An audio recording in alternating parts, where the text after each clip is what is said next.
is an old story.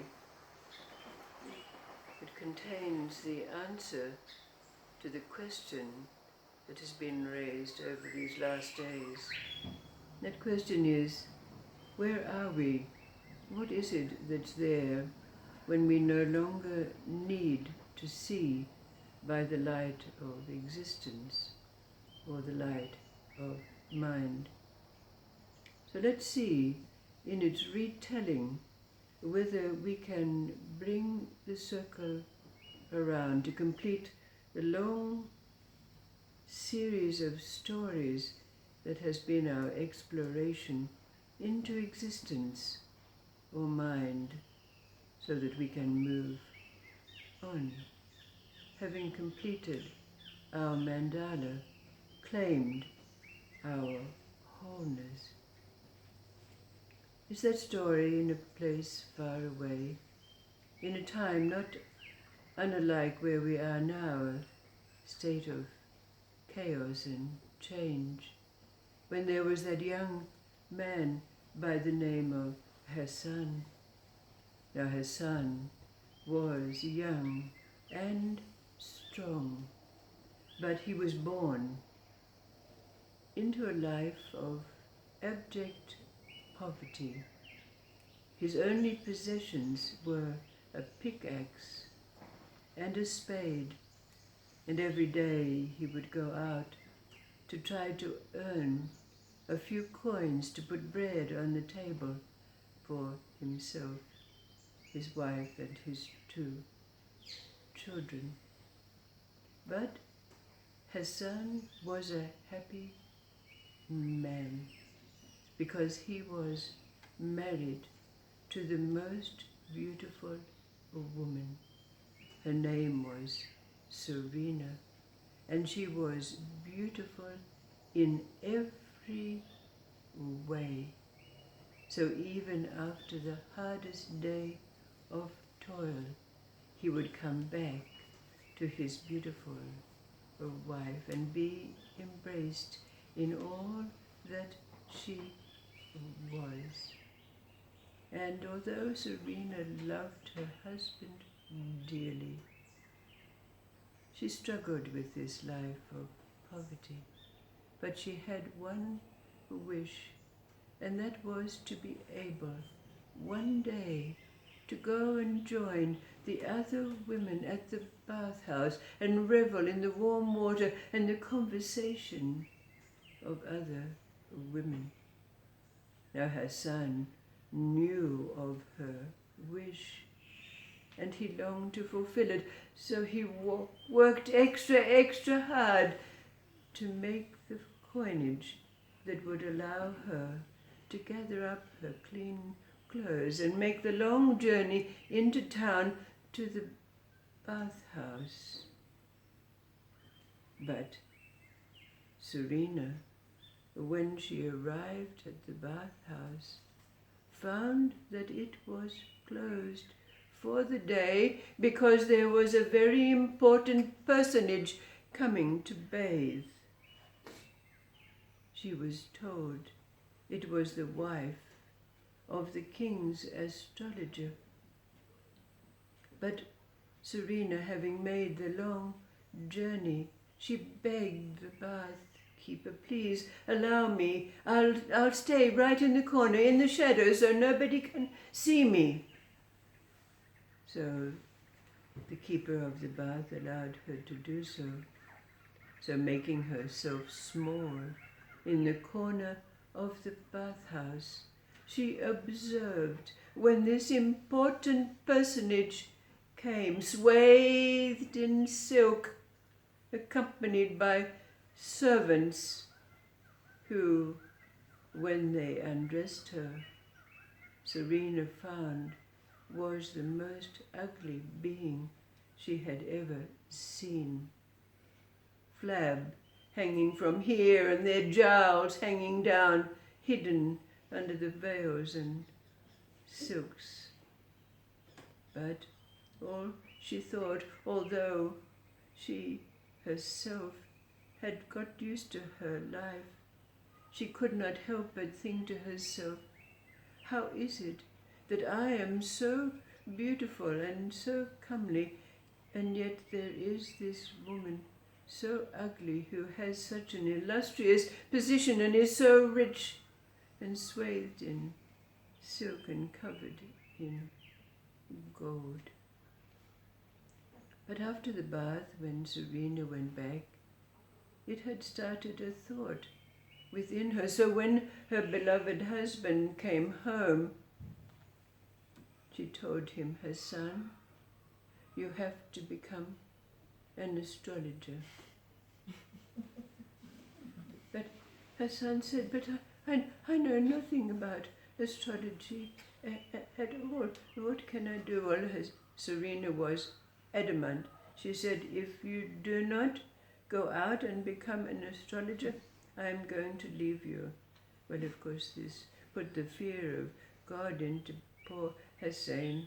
So he took up his mattock and his spade and he went into town and he exchanged them for an astrolabe and some dice. And the next morning he swathed himself in a piece of cloth around his head and very reluctantly went off to sit on the steps of the mosque. So there he was, stating in as strong a voice as he could muster, fortune's told. Come to Hassan to have your fortune told.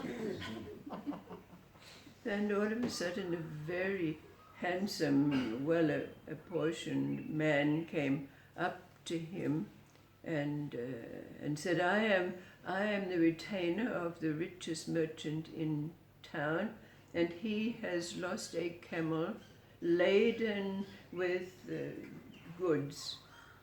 Can you tell me where to find this camel? Well, of course, Hassan immediately went into a state of panic, we might say, and he started to sweat, and he pretended to move around the dice on his little covered box and looking into the astrolabe, and suddenly he had a thought. And so he blurted out to the man, go to the market and buy a bag of chickpeas and turn around 3 times, and whatever direction you're facing in, put down the chickpeas and follow them and you'll find the camel. So the well-apportioned man gave Hassan some silver coins and off he went. Well, of course, Hassan was both elated and terrified, but that was the first night in all their life that Hassan could go off and buy kebabs for his family. So they feasted, of course, on this, but during all of that, the taste in Hassan's mouth was bitter as he kept thinking to himself, but I'm not an astrologer. I can't go back. But in voicing this to his beautiful wife, Serena, she said, God will help us. So the very next day, Hassan went off to sit on the steps of the mosque with his... But all of a sudden, coming towards him, it was the man from yesterday, but this time he was accompanied by 2 burly servants, and Hassan thought to himself, oh my, they've come to take me off to the authorities because of being a fraud. But when the man approached him, he thanked him profusely. Absolutely, he found the camel with the goods on it, and he was here to take Hassan to his boss, the richest merchant in town, because the merchant had an offer to make to him. So when Hassan went off to be presented to the rich merchant offered him a job as his personal astrologer, with a stipend to be paid every week. Well, this was, of course, a great fortune for Hassan, but of course, deep in himself, he was, but I'm not an astrologer, I'm going to be found out that I'm a fraud.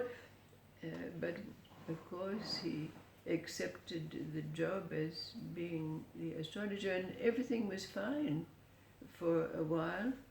But then one day when he presented himself as he had every day to the merchant's house, everyone was running around in a state of absolute chaos and terror, and it was told to Hussein that the night before 40 robbers had come and cleaned out the merchant's warehouse of all his precious goods. So he was given the task of finding these goods and the robbers.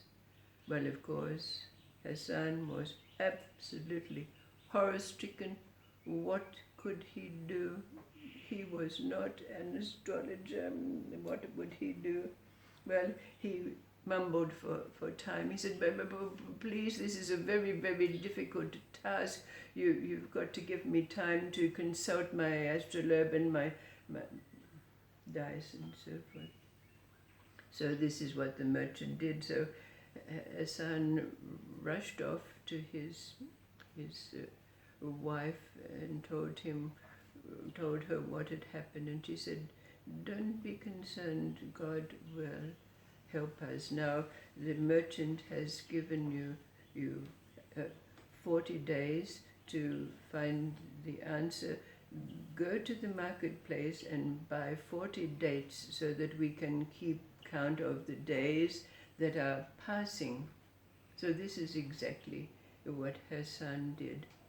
And every day he would eat a date, and he would put it in a big container that he had under his window, and he would count out the days as the pips went in. But it so happened, of course, that the robbers had heard that the merchant had in his employ an astrologer, and they were afraid that they were going to be found out. So the robber chief sent one of his robbers to Hassan's house to check and see what was going on. So the robber, standing under the window listening to see and hear what was going on, heard Hassan as he dropped the date pip into the container saying, "There goes number 4. There goes number 5. So the robber raced back to the robber chief and said, he knows about us, he knows about us. So the 40 days passed, and it was the last day, and Hassan was terrified. He was waiting for the knock on the door for them to come and take him away. And of course, recognizing that he was not who he said that he was. And sure enough, on that very day there was a knock on the door. But when he opened it, there was this strange man who babbled, "I'm the robber chief, and I know that you know about us, but please, if I tell you where all the loot is, will you let us go?" So of course, Hassan said yes, he would keep his peace, he would say nothing. So the robber chief led Hassan to where all the loot was stashed, and the robber and his band hightailed it out of town, not to be seen again. But of course Hassan was able to go to the merchant, and who was of course absolutely overjoyed. So he decided to have a great celebration at which Hassan would be the guest of honor, besides giving him and putting across his palm lots of gold. But of course, when Hassan went back to his beautiful wife, Serena, and told her what had happened, he kept bemoaning, "Oh, but they're going to find out that I'm not what I said. I'm a fraud. And she said, "Well, let me make a suggestion to you. Now, because they've got this big reception going on for you, why don't you, when you go to the reception, attack the merchant, and they'll think that you've lost your mind, and he'll release you from your employment. So this is exactly what Hassan planned to do. So when the reception was in full swing, Hassan got up from his place and he went over to the merchant and he grabbed him off his chair and wrestled him to the ground, and everybody came round to take them apart, and then someone noticed that there was a deadly scorpion sitting in the place where the merchant had been sitting. So the merchant was saved by Hassan. Well, of course, his palm was again filled with gold, but poor Hassan was still in the same dilemma. He went back to his wife. Now they're getting richer and richer, but I'm a fraud. I'm not who I say I am. They're going to find me out. So Serena said, well, let's try another ploy. He said, every week the merchant goes to the baths to have his communal bath. Why don't you, when he's in the communal bath, pull him out when he's naked? This will embarrass him, and drag him out and drag him to the ground, and he'll recognize that you've lost your mind and maybe release you. So this is exactly what Hassan did. In the midst of the merchant's bath, he went into the bathhouse and he dragged the naked merchant out into the street and was wrestling him to the ground, when all of a sudden the roof of the bathhouse fell in. So again, Hassan's palm was filled with gold. He was richer than he had ever thought that he could ever be, but still it nagged in him day after day and night, that I'm a fraud, I'm going to be found out, they're going to find out who I am. But by this time, of course, the merchant could not bear to have Hassan out of his sight. He insisted that Hassan go everywhere with him. So one day they were out riding horses in the fields, hunting or doing something of that kind, when suddenly a grasshopper landed on the arm of the merchant, and he thought to himself, this is an opportunity to test my beloved Hassan.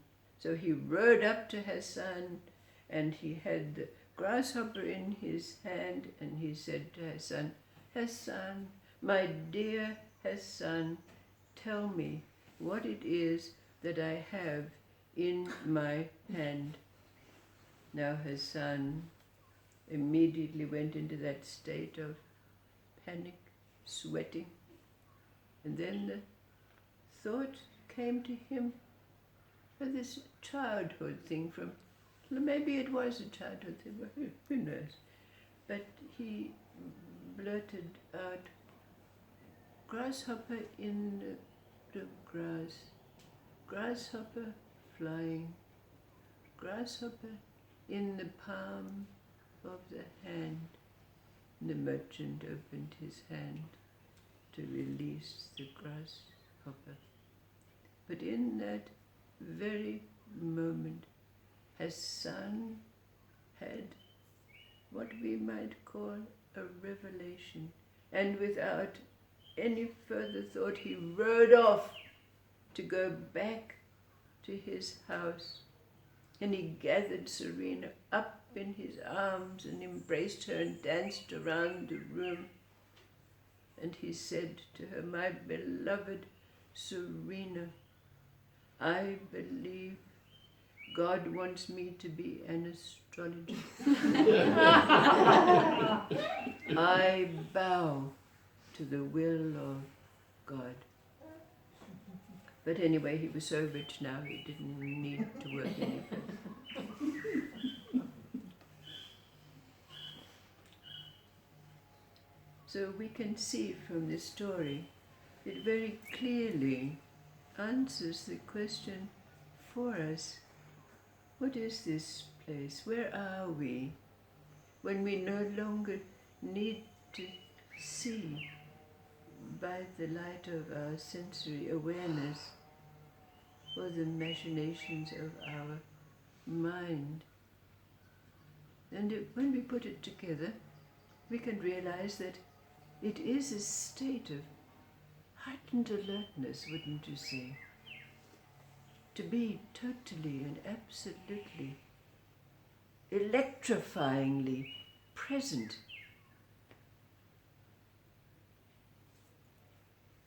Have we put it together yet?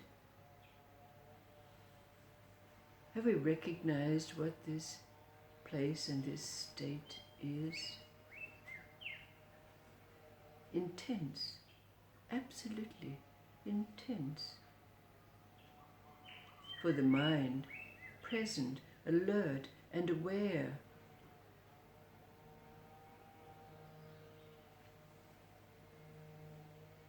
But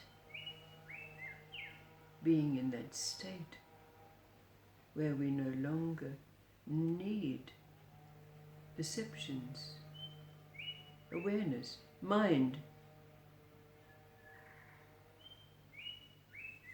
because the seeing is in that place. So let's bring our circle around and move on. But to move on, we have to claim our mandala, our wholeness, the place where we see without the need for sensory awareness.